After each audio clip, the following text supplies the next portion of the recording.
नमस्कार, मैं एल के गौतम एडवोकेट। सरकारी वकील लोक अभियोजक की नियुक्ति कौन करता है, कितनी अवधि के लिए करता है, कौन व्यक्ति इस योग्य है, इस पर आपकी दृष्टि डलवाना चाहता हूं। भारतीय नागरिक सुरक्षा संहिता 2023 धारा 18 ये कहती है कि किसी राज्य के उच्च न्यायालय के लिए जिसमें सरकारी वकीलों की नियुक्ति की जानी है, केंद्र सरकार, राज्य सरकार उच्च न्यायालय से सलाह मशवरा करने के बाद लोक अभियोजक या एक से अधिक अपर लोक अभियोजक की नियुक्ति कर सकती है। ये उपधारा 1 में सरकार को पावर है, परंतु ये कहता है किसी राष्ट्रीय राजधानी यानी दिल्ली की राष्ट्रीय राजधानी क्षेत्र के लिए केंद्र सरकार दिल्ली उच्च न्यायालय के लिए एक लोक अभियोजक और अपर लोक अभियोजक नियुक्त कर सकती है। यह हाईकोर्ट के संबंध में है। अब क्या जिलों के संबंध में केंद्र सरकार सरकारी वकील की नियुक्ति कर सकती है? जी हां, धारा 18 उपधारा 2 ये कहती है केंद्र सरकार किसी जिले में या स्थानीय क्षेत्र के लिए लोक अभियोजक या अपर लोक अभियोजक कार्यों का संचालन यानी पैरवी करने के लिए मुकदमों की कार्रवाई कराने के लिए नियुक्त कर सकती है। जिले के सरकारी वकील नियुक्त कौन करेगा? राज्य सरकार प्रत्येक जिले के लिए एक लोक अभियोजक या एक या अधिक अपर लोक अभियोजक नियुक्त कर सकती है, यानी डीजीसी एडीजीसी राज्य सरकार नियुक्त कर सकती है। उपधारा 3 में ये प्रावधान है। धारा 18 की उपधारा 4 पैनल तैयार करने के संबंध में है। अक्सर करके आपने देखा होगा, सुना है, डीजीसी एडीजीसी सेशन कोर्ट में सरकार की तरफ से पैरवी करते हैं। ये उपधारा उन्हीं के संबंध में है, यानी डीएम एक लिस्ट तैयार करेगा और परामर्श करेगा जिला जज से,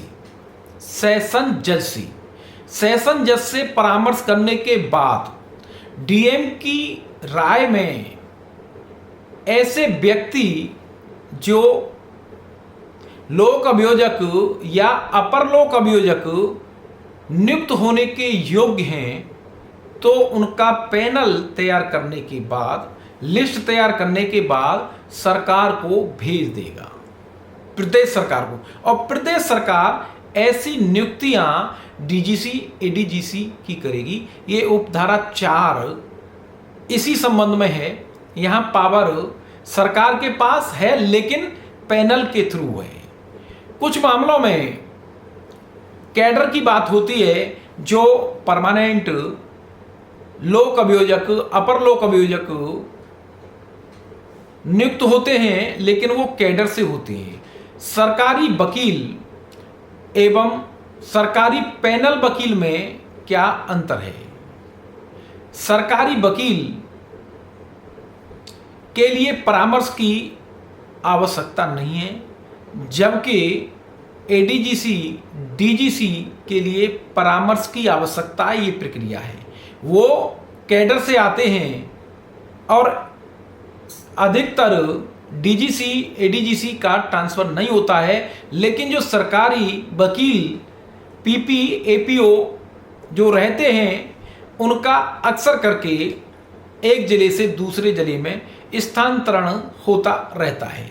वो सरकारी वकील 60 साल तक, उसके बाद रिटायर होता है, लेकिन पैनल का वकील कुछ समय के लिए नियुक्त होता है और उसकी नियुक्ति की अवधि को समय समय पर कार्य के आधार पर बढ़ाया जाता रहता है। क्या जिला मजिस्ट्रेट के पैनल में नाम होना जरूरी है?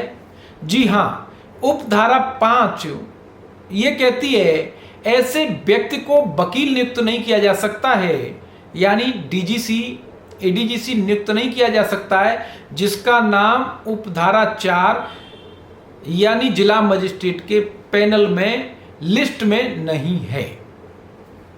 क्या रेगुलर कैडर से लोक अभियोजक नियुक्त हो सकता है? जी हाँ, धारा 18 उपधारा 6 ये कहती है सारी बातों के होते हुए, जो नियम बताए गए हैं उन बातों के होते हुए, जहां किसी राज्य में अभियोजन अधिकारी नियमित कैडर का है, रेगुलर कैडर का है, वहां राज्य सरकार ऐसा कैडर गठित करने वाले व्यक्तियों में से ही लोक अभियोजक या अपर लोक अभियोजक नियुक्त कर सकती है। यानी सेशन कोर्ट में सरकार की तरफ से मुकदमों का पैरवी संचालन करने के लिए सरकार उस रेगुलर कैडर में से ही व्यक्ति को डीजीसी एडीजीसी नियुक्त कर सकती है। परंतु राज्य सरकार की राय में कोई उपयुक्त व्यक्ति उपलब्ध नहीं है, तब उपधारा 4 के अधीन जो पैनल है, यानी जो डीएम ने पैनल तैयार किया है, उनमें से व्यक्ति को लोक अभियोजक अपर लोक अभियोजक नियुक्त कर सकती है। अब इसके लिए क्या योग्यता की आवश्यकता है? इसके लिए 7 वर्ष प्रैक्टिस की आवश्यकता है। धारा 18 उपधारा 7 ये कहती है कि कोई व्यक्ति जिसे सरकारी वकील नियुक्त किया जाना है, भले ही पैनल का है, यानी उपधारा 1, 2, 3, 6 के अधीन लोक अभियोजक या अपर लोक अभियोजक नियुक्ति का पात्र तभी होगा जब कम से कम 7 वर्ष तक विधि व्यवसाय करता रहा। विशेष लोक अभियोजक नियुक्त होने के लिए कितनी अवधि यानी प्रैक्टिस की आवश्यकता है? विशेष लोक अभियोजक नियुक्त होने के लिए 10 साल की प्रैक्टिस की आवश्यकता है। धारा 18 उपधारा 8 इस संबंध में प्रावधान करती है कम से कम वही व्यक्ति पात्र है। क्या कोई पीड़ित अपनी पसंद का वकील नियुक्त कर सकता है? सरकार वकील नियुक्त करती है, सरकार की तरफ से संचालन होता है, लेकिन कोई व्यक्ति ये चाहता है अपनी संतुष्टि के लिए कि मैं भी अपना वकील नियुक्त करूं, तब उपधारा 8 ये प्रावधान करती है। परंतु ये कहता है कि न्यायालय इस उपधारा के अधीन अभियोजन को सहायता देने के लिए अपनी पसंद का अधिवक्ता नियुक्त करने की अनुमति पीड़ित को देगा। यानी उपधारा 8 का परंतु को पीड़ित को ये कहता है वो प्राइवेट व्यक्ति अपना नियुक्त करे और सरकारी वकील का वो सहयोग करेगा और वो पैरवी प्राइवेट वकील के माध्यम से कराए। यहां लीड नहीं करेगा, यहां एज जूनियर काम करेगा, असिस्टेंट के रूप में काम करेगा कोई भी प्राइवेट व्यक्ति। यहां लीड करने की स्थिति में नहीं है, अक्सर करके देखा होगा लोग लीड करने लग जाते हैं। विधि व्यवसाय यानी अवधि जो बताई है उसका क्या आशय है? धारा 18 की उपधारा 9 ये कहती है कि उपधारा 7 और उपधारा 8 के प्रयोजन के लिए किसी व्यक्ति ने अधिवक्ता के रूप में विधि व्यवसाय किया है, लोक अभियोजक या अपर लोक अभियोजक, सहायक लोक अभियोजक या अन्य अभियोजन अधिकारी के रूप में कार्य किया है, यानी सेवा की है, नौकरी की है, ऐसा व्यक्ति ये समझा जाएगा ऐसी अवधि तक यानी 7 साल तक नौकरी की है, ADGC, DGC, PP, APP, APO 7 साल तक रहा है, तब ये समझा जाएगा कि वो 7 साल तक जो नौकरी करता रहा है, सेवा की है, कि उसने विधि व्यवसाय किया है। ये धारा 18 की उपधारा 9 स्पष्ट करती है। ये सीआरपीसी में प्रावधान नहीं था, नया प्रावधान जोड़ा है। अब धारा 19 सहायक लोक अभियोजक कौन नियुक्त करेगा? राज्य सरकार प्रत्येक जिले के लिए